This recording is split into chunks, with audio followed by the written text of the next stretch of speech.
Ito sir, yung CD player. Nakaka-anim na bala na ako dito. Dalawang pirate, tas 4 na original. Suwabe yung ano niya, tunog niya. So ito, sasalang ko to, tol to. Ito, pirate to. Salang natin.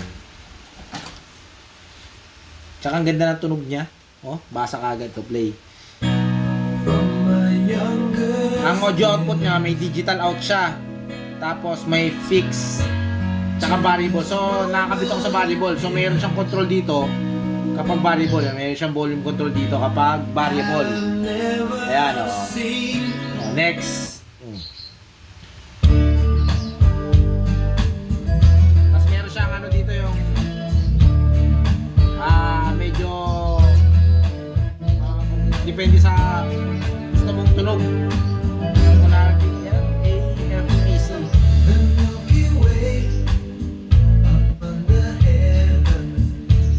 Pero the best, okay siya. Mabilis magbasa. Yan, yun yung unang ano, yung unang pirate.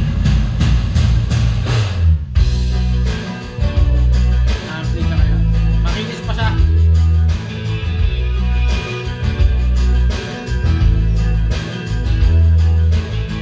So ayan, oh, okay, mabilis, no? Okay na, okay. Maganda magbasa, walang problema. So ito namang ano, ito namang ito original to. OMG, original. So salang natin. Basa, play. Ang ganda niya, ang ganda ng reading niya. Example, ipo-forward mo na kagad ng mga number 12 na. Malayo na, no? Ang bilis magbasa. Ang bilis magbasa.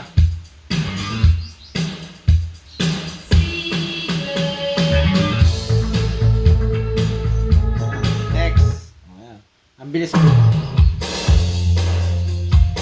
Ang ganda niya tumunog. Flawless, walang supply.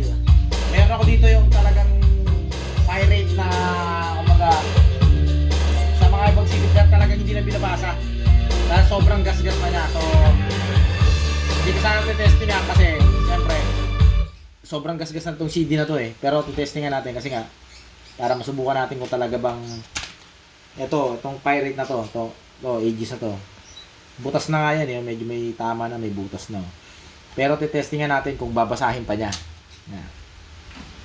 Pirate yan, pirate. Grabe yan, sobrang hindi na binabasa sa ibang CD player yan. Tingnan natin kung babasahin pa niya.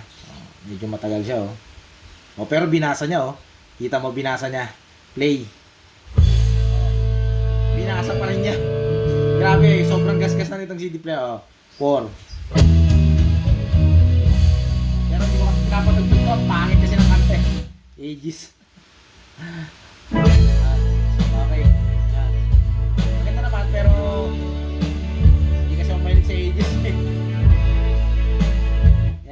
Yan, talagang grabe gas-gas. Stop. Nakikita mo, yung bala.